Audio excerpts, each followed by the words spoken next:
4,500-5 हजार वर्ष पहले सिंधु सरस्वती घाटी सभ्यता के नगर, वहां के निवासी और उनका रहन सहन कैसा रहा होगा।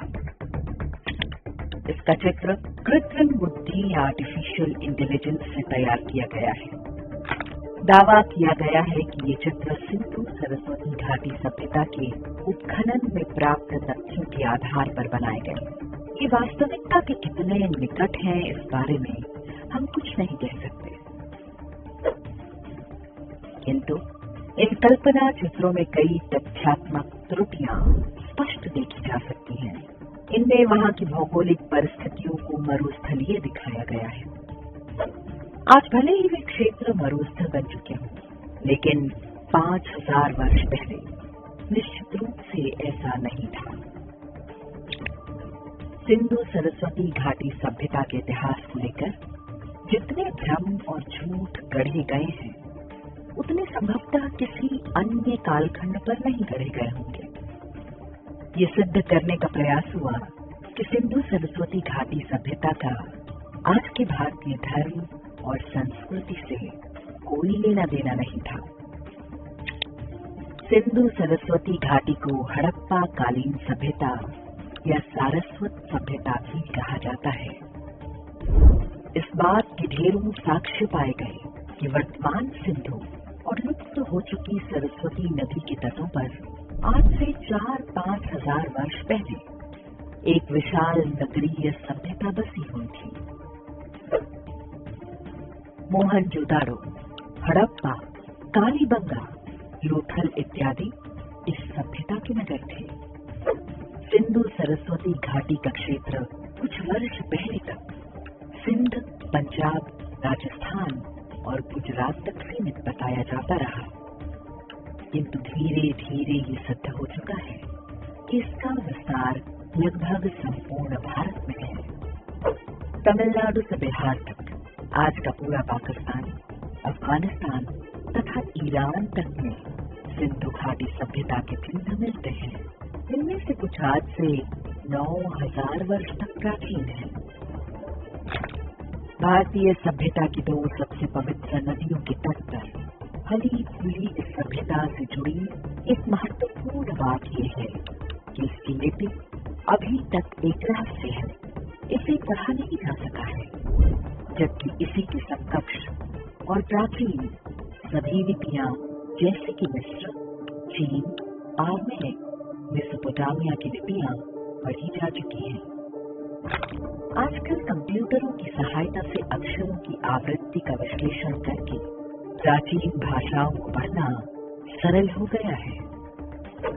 इसके पश्चात भी सिंधु सरस्वती घाटी की लिपि को नहीं पढ़ा जा सका, तो उसके पीछे भी इसे भारतीय संस्कृति से अलग करके देखने की मंशा दिखती है। सिंधु सरस्वती घाटी की लिपि में ऐसा क्या है जिसे एक प्रकार से छिपाने के प्रयास किए जाते हैं। पहले ये काम अंग्रेजों ने किया और बाद में स्वतंत्र भारत के छद्म इतिहासकारों ने। यहाँ की लिपि को पढ़ने में कुछ बातों का भय है। सिंधु सरस्वती घाटी की लिपि को पढ़ने के बाद उसकी प्राचीनता और अधिक पुरानी सिद्ध हो जाएगी। इजिप्ट, चीनी, रोमन, ग्रीक इत्यादि से भी बहुत अधिक पुरानी। इससे ये सिद्ध होगा कि भारत विश्व की सबसे प्राचीन सभ्यता है। इससे पश्चिमी मजहबों और वामपंथ के अहंकार को ठेस लगती है। सिंधु सरस्वती घाटी की लिपि यदि पढ़ ली गई तो सिद्ध हो जाएगा कि ये एक वैदिक सभ्यता थी। इससे आर्य द्रविड़ विभाजन और सनातन हिंदू धर्म के केवल 200 वर्ष पुराना होने जैसी मूर्खतापूर्ण बातों का खंडन हो जाएगा। ये लिपि पढ़ ली गई तो आर्यों के आक्रमण की थियोरी पूरी तरह से ध्वस्त हो जाएगी। मिशनरी, इस्लामिस्ट और वामपंथी इतिहासकार ये झूठ फैलाने में बहुत सीमा तक सफल रहे हैं कि आर्य बाहर से आए और उन्होंने मूल निवासियों को मारकर भगा दिया और उनकी सभ्यता को नष्ट कर दिया। वो लोग जंगलों में छिप गए और वो ही दक्षिण भारतीय द्रविड़, शूद्र और आदिवासी हैं। सिंधु सरस्वती घाटी की लिपि में लगभग 400 अक्षर चिन्ह हैं। ये इसे समझने में सबसे बड़ी बाधा है। इस सभ्यता का काल 9000 से 3500 वर्ष पहले तक का है। इस दौरान लिपियों में अनेक परिवर्तन हुए होंगे। भारत की प्राचीनतम लिपियों में से एक है ब्राह्मी लिपि। इससे ही भारत की लगभग सभी भाषाओं की लिपियां पैदा हुई हैं। संस्कृत, पाली और प्राकृत के अनेक ग्रंथ ब्राह्मी लिपि में हैं। सम्राट अशोक ने बौद्ध धर्म का प्रचार करने के लिए ब्राह्मी लिपि को अपनाया था और इससे स्तंभ और शिलालेख पूरे भारत में लगवाए थे। सिंधु सरस्वती घाटी सभ्यता की लिपि और ब्राह्मी में अनेक आश्चर्यजनक समानताएं मिलती हैं। साथ ही ब्राह्मी और तमिल लिपि में भी महत्वपूर्ण तारतम्य है। वैज्ञानिक सुभाष काक और एरावतम महादेवन ने इसी आधार पर सिंधु सरस्वती सभ्यता की लिपि को पढ़ने का प्रयास किया है, जिसके कुछ निष्कर्ष इस प्रकार हैं। इस लिपि के लगभग 400 अक्षरों में ही स्वर, व्यंजन, मात्रा और संख्याएं भी हैं। इनमें कुछ संयुक्ताक्षर और शेष चित्रलिपि है। अध्ययन के अनुसार ये भाषा बहुत सशक्त और समृद्ध रही होगी। सिंधु सरस्वती घाटी लिपि के लगभग 3000 टेक्स्ट प्राप्त है।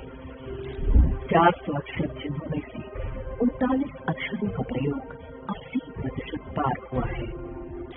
ब्राह्मी लिपि में 45 अक्षर है। अब हम इन 39 अक्षरों को ब्राह्मी लिपि के 45 अक्षरों के साथ समानता के आधार पर मैप कर सकते हैं और उनकी ध्वनि पता लगा सकते हैं। ब्राह्मी लिपि के आधार पर सिंधु सरस्वती घाटी की लिपि पढ़ने पर सभी संस्कृत के शब्द आते हैं, जैसे कि श्री, अगस्त्य, मृग, हस्ती, वरुण, क्षमा, कामदेव, महादेव, कामधेनु, मूषिका, पग, पितृ, अग्नि, सिंधु, पुरम, गृह, यज्ञ, इंद्र, मित्र इत्यादि। इसके अतिरिक्त सिंधु सरस्वती घाटी के उत्खननों में स्वास्तिक, सूर्य, कमल और ऐसे ही ढेरों वैदिक चिन्ह पाए जा चुके हैं। इनमें देवी, अग्नि और पशु पूजा के भी साक्ष्य मिलते हैं। लोथल और कालीबंगा स्थानों पर बड़े बड़े हवन कुंड मिले हैं, जो सिंधु घाटी की वैदिक सभ्यता होने का सबसे बड़ा सबूत है। इसी प्रकार मोहनजोदारो से मिली मिट्टी के बर्तनों पर तीलियों वाले पहियों के चित्र मिलते हैं। ऋग्वेद के अनुसार रथ के पहियों में 6, 7 या 12 तीलियां होती थी। इन सब के पश्चात भी भारतीय इतिहास की पुस्तकों में यह सिद्ध करने का प्रयास किया गया कि सिंधु सरस्वती घाटी सभ्यता नष्ट होने के बाद वैदिक सभ्यता का उदय हुआ। इसमें कोई संदेह और विवाद नहीं कि सिंधु और सरस्वती नदी तटों पर रहने वाले लोग वैदिक धर्म, संस्कृति और देवी देवताओं के उपासक थे। धर्म और संस्कृति का स्वरूप निश्चित रूप से कुछ अलग रहा होगा। वास्तव में सिंधु सरस्वती घाटी की लिपि ब्राह्मी लिपि की पूर्वज है। अब तक इसमें जो कुछ भी पढ़ा जा सका है वो केवल ब्राह्मी की सहायता से ही संभव हुआ। सिंधु सरस्वती घाटी की भाषा संस्कृत थी, जिसे तब की लिपि में लिखा गया है। आज वैज्ञानिक तरीके से यह सिद्ध हो चुका है कि सनातन हिंदू सभ्यता ही विश्व की सबसे प्राचीन एवं मूल सभ्यता है। सप्त सैंधव अर्थात सिंधु और सरस्वती का क्षेत्र ही आज के हिंदुओं का मूल स्थान था। उनका विस्तार ईरान से लेकर संपूर्ण भारतीय प्रायद्वीप में हुआ करता था। आर्य, द्रविड़ या सवर्ण दलित जैसी कोई भी दो पृथक जातियां नहीं रही जिनमें कोई परस्पर युद्ध हुआ। हम एक हैं, हमारी धरती एक है। जब हम ये बात मानेंगे तभी उन शक्तियों के षड्यंत्र विफल होंगे जो हमें नष्ट करने के लिए हमारे ही इतिहास को झुठलाने और पूर्वजों को बांटने में जुटे हैं।